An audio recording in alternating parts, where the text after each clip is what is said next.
이 시간에는 요한복음 15장 9절로 10절을 중심으로 해서 순종하는 자에게 주시는 축복, 이런 말씀 제아의 상고하는 가운데 피자의 은혜 받기를 원합니다.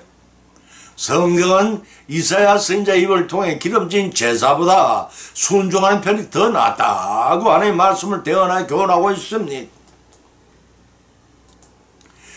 사울 왕은 이스라엘의 왕국의 초대 왕으로서 하나님의 기름 부음 받았으나 하나님의 말씀을 거역하고 불순종함으로써 아들 조나단과 함께 길보아 산에서 최후를 마치는 버림을 받았습니다.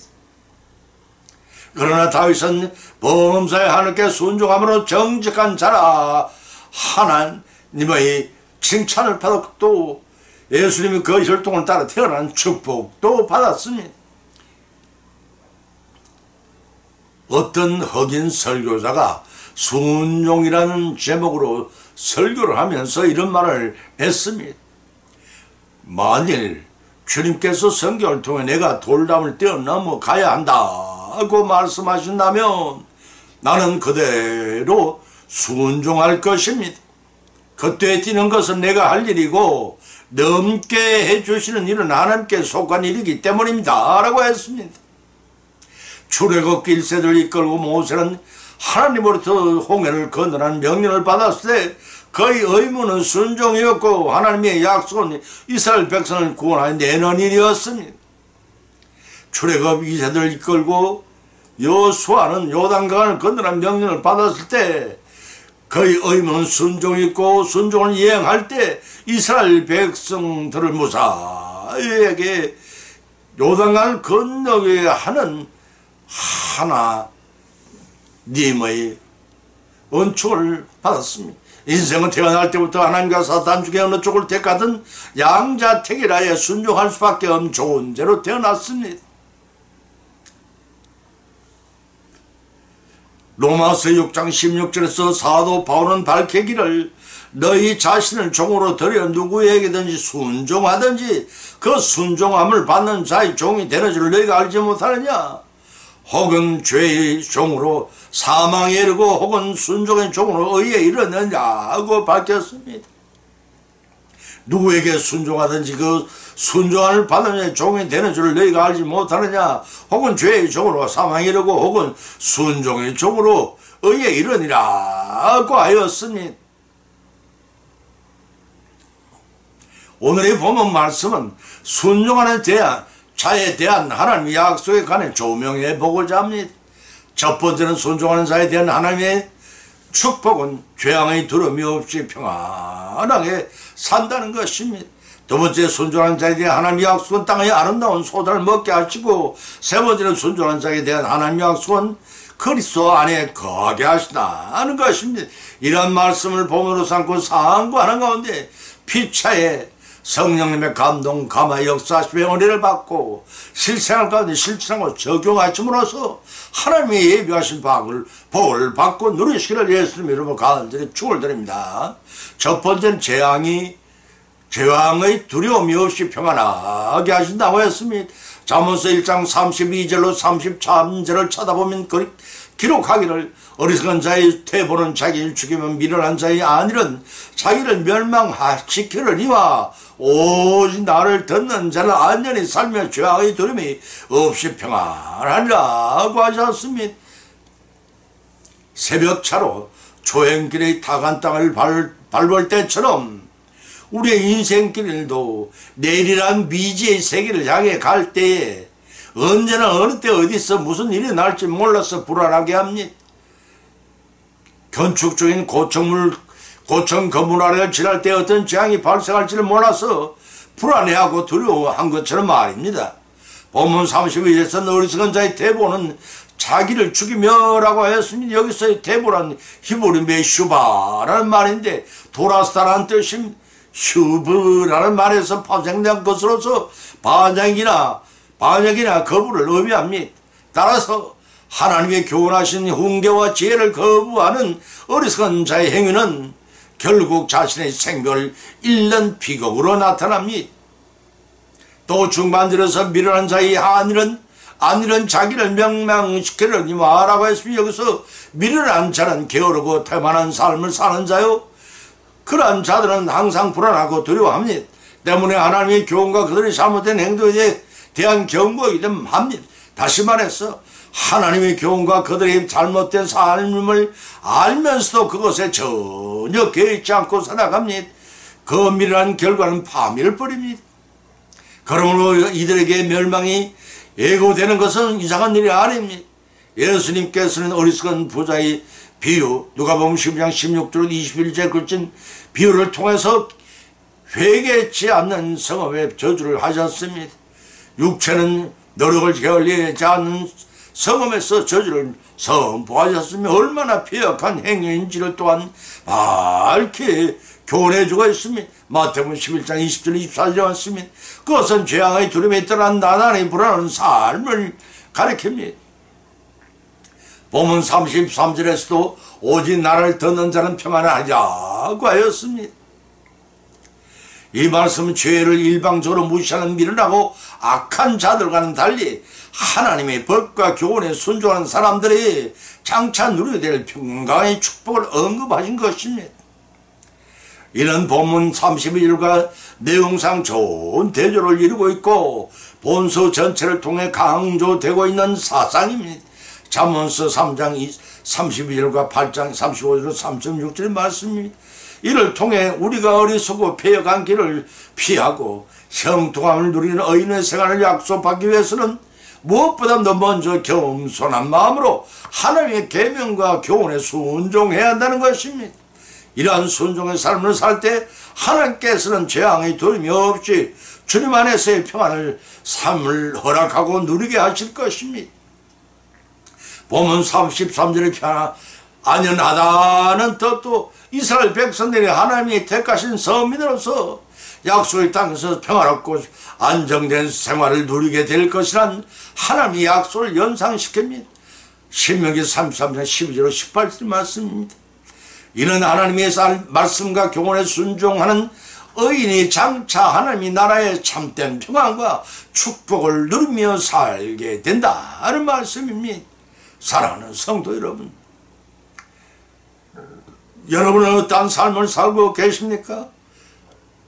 하나님의 나라의 참된 평안과 축복을 누리며 살게 된다는 하셨는데 여러분은 과연 어떤 삶을 사느냐는 것입니다. 하나님의 말씀을 경청함으로써 평안을 누리는 체험을 맛보신 적이 계십니까? 그런 평안을 얻기 위해 여러분은 얼마나 충실했고 또 그렇게 살아오고 계신다고 여기시는지요? 순종하는 자에 대한 주시는 하나님의 약속은 죄악의 두려움이 없이 주 앞으로 평안을 누리게 하신다는 사실을 믿고 성령 하나님의 언어를 이를 성취해 누리시기를 예수님의 이름으로 간절히 축을 드립니다. 두 번째는 땅의 아름다운 소산을 먹게 하신다고 했습니다. 이사야서 1장 18절 20절을 찾아보면 기록하기를 여호와께서 말씀하시되 오라 우리가 서로 변론하자. 너희 죄가 주홍 같을지라도 눈과 같이 휘어질 것이요 진홍같이 붉을지라도 양털같이 되리라. 너희가 즐겨 순종한 땅의 아름다운 소산을 먹을 것이요 너희가 거절하여 배반하며 칼에 삼켜오리라. 여호와 이의 말씀이라고 하셨습니다. 미국의 유명한 부흥사 무디 선생에게 어느 날 한 청년이 몹시 거심 어린 표정을 찾아와 이렇게 말하더랍니다. 저는 회사에서 회계 의무를 담당하는 사람입니다. 그는 그만큼 큰 시험에 들어서 회사 공금 1,500달러 훔치게 되었습니다. 그러나 이러한 잘못을 깨우치 공금을 돌려드리려고 잘못을 용서받고 싶었는데 거의 다 써버리고 남은 돈이 얼마 남지 않았습니다. 남은 돈으로 장사를 해서 1,500달러를 만든 후에 갚으려고 생각 중인데 어찌하면 좋겠습니까? 라는 것입니다. 청년의 말을 차분히 듣고 있던 무디 선생은 충고해 주었습니다. 훔친 돈으로 장사를 한다는 것은 말도 안 됩니다. 남은 돈이라도 우선 돌려드리고 용서를 구하는 것이 어떻습니까? 그렇게 하고 싶지만 혼자는 도저히 사장님을 찾아갈 용기가 나지는 않습니다. 이렇게 해서 무디 선생 그 청년과 함께 사장님을 찾아갔더랍니다. 아, 그래요? 난 그런 사실을 전혀 몰랐습니다. 이렇게 찾아와 용서를 구하니 오히려 나도 기쁩니다 라고 말하고 그 청년 회계원의 잘못을 더 그렇게 용서해 주었더랍니다. 자신의 잘못을 고백함으로 죄의 멍에서 벗어난 청년과 같이 이제 우리 안에 있는 어떤 모양의 죄일지라도 하나님 앞에 토설하고 회개하십시다. 하나님은 우리의 자매의 눈물을 약하십니다. 본문 18절에 기록해 놓으라. 우리가 서로 변론하자고 회개를 촉구했으니 자비하신 하나님께서 유다 백성의 죄를 일방적으로 벌하지 아니하시고 변론하자고까지 제안을 하십니다. 이러한 하나님의 제안은 여호와께서 심판하기에 앞서 유다로 하여금 자신의 잘못을 충분하게 스스로 깨닫고 회개와 용서받을 수 있는 최종적 기회를 주시라는 하나님의 사랑이 깃든 권유이기도 합니다. 여섯 번은 중만절에서 너희 주가 주홍 같을지라도 양털같이 되리라고 하셨습니다. 물감 중에서도 주홍색과 진홍색은 쉽사리 지지를 않습니다. 그와 같이 죄가 중할지라도 재판정에 하시는 대신은 하나님 앞에 거절을 자복과 용서를 구하는 회개를 하면 흰 양털처럼 깨끗하게 씻어 용서해 주시겠다는 말씀입니다. 여기서 우리는 전적 타락하고 부패한 인류에게 유일한 구원의 소망은 여호와 하나님의 무조건적인 원칙임을 새삼 깨닫게 됩니다. 이와 같이 회개의 삶은 하나님의 화목을 이루는 신앙입니다. 이는 회개를 철저히 할 순결해지는 신앙이요 하나님 사랑과 이웃 사랑을 실천하는 신앙이요 즐겨 순종하는 신앙인 것입니다. 보면 19절 20절에서 즐겨 순종하면 소산을 먹을 것이요 그 거절하고 배말하면 칼에 삼켜오리라고 하셨습니다. 이 말씀은 순종과 불순종에 대한 축복과 저주의 선포이십니다. 다시 말해서 순종하는 자에게 아름다운 소산을 먹게 하실 것이요 불순종하는 자에게는 심판의 칼이 주어질 것이라는 말씀입니다. 이러한 말씀을 믿고 순종하는 자에게 대한 하나님의 약속을 성령의 역사심에 힘입어 성취해서 누리시는 우리 모두가 되시기를 예수님의 이름으로 간절히 축을 드립니다. 세 번째는 그리스도 안에서 거하게 하신다는 것입니다. 요한복음 15장 9절 10절을 찾아보면 기록하기를 아버지께서 사랑하신 것 같이 나도 너희를 사랑하였으니 나의 사랑 안에 거하라. 내가 아버지의 계명을 지켜 그의 사랑에 거하는 것 같이 너희도 내 계명을 지키면 내 사랑 안에 거하리라 고 밝히셨습니다. 아버지 하나님에 대한 예수님의 사랑은 주님의 제자를 사랑하시는 원천이 됩니다. 다시 말해서 하나님께서 예수님께 베푸신 신적 그 사랑으로 제자를 사랑하시다는 뜻입니다. 이러한 사실은 본문 9절에서 신적 사랑을 나타내는 헬라어 아가페라는 단어를 사용한 점에서 드러납니다. 본문 9절에서 예수님께 친히 말씀하시기를 아버지께서 너희를 사랑하신 것 같이 나도 너희를 사랑하였으니 나의 사랑 안에 거하라고 하셨습니다. 이 말씀은 성부 하나님의 사랑을 가지고 예수님께서도 너희를 사랑하기 위해서 내 안에 거하라는 말씀입니다. 그 이유에 대해서 요한복음 15장 5절에서는 비유로 말씀하시기를 나는 포도나무와 너희는 가지니 저가 내 안에 내가 저 안에 있으면 이 사람은 과실을 많이 맺나니 나를 떠나서는 너희는 아무것도 할 수 없음이라 하는 말씀에도 분명히 끗뜻이 잘 드러나고 있습니다. 이를 통해 제자들이 예수님 안에 머물러야 하는 타당성이 강조되었습니다. 동시에 영적인 교훈에 철저히 순종하는 권위적 명령이기도 합니다. 그래서 예수님께서는 본절 끝에서 나의 사랑 안에 거하라고 명하고 있는 것입니다. 또 보면 10절에서는 계명을 지켜 그 사랑 안에 거한 것 같이 너희도 계명을 지켜 내 사랑 안에 거하라고 하였습니다. 9절에 예수님의 사랑 안에 거하라고 당부하신 주님의 말씀은 본절에서 그 사랑 안에 거하는 구체적인 방법을 지적하고 계십니다. 그 사랑 안에 거하라는 다소 추리적이고 추상적인 개념 말씀을 지키는 것에서 구체적으로 확대시켜 말씀하고 계십니다.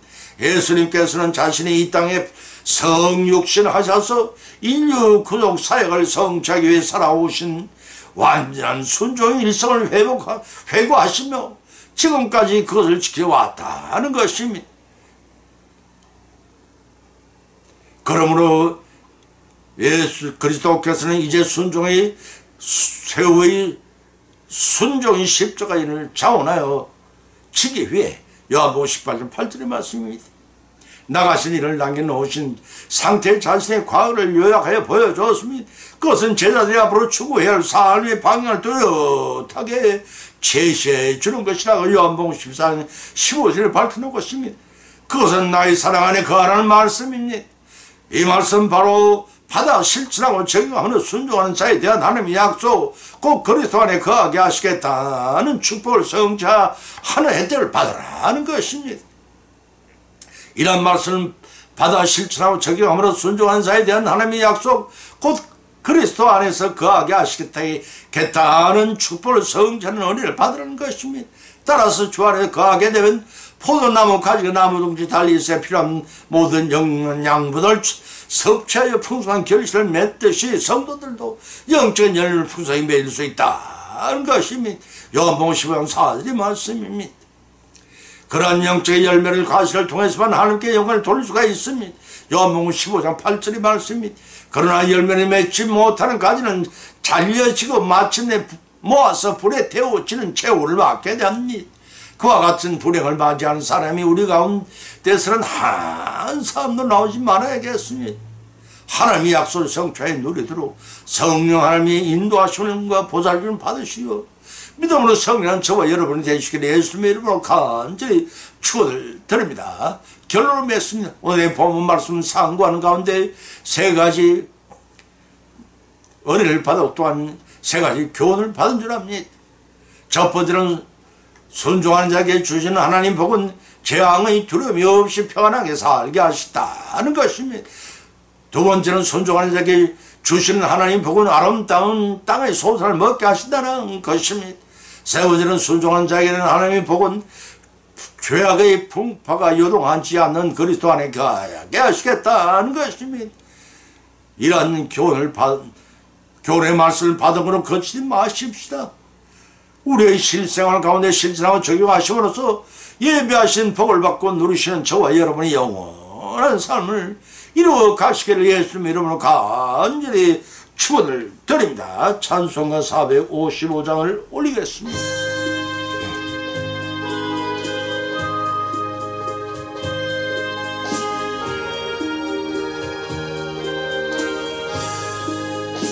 주님의 마음을 본받는 자, 그 마음의 평강이 찾아오며 험악한 세상을 이길 힘에 하늘로부터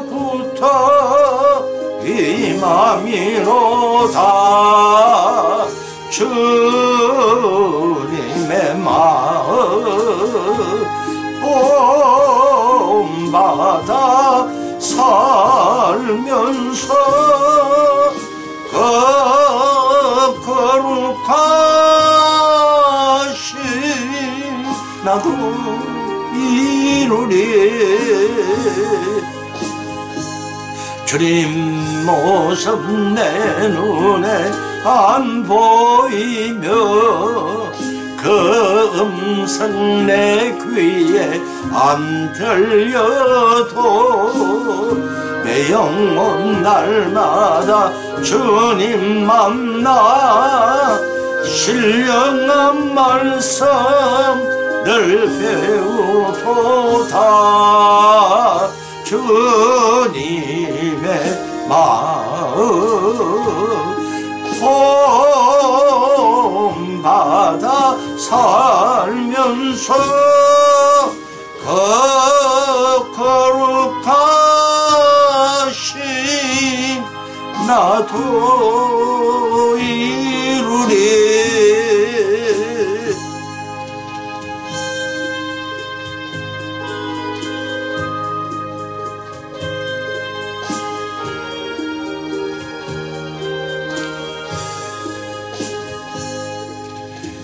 가는 길 거칠고 험하여도 내 맘에 불평이 없어지며 십자가 고난을 이겨내신 주님의 마음 본받음이라. 주님의 마음 본받아 살면서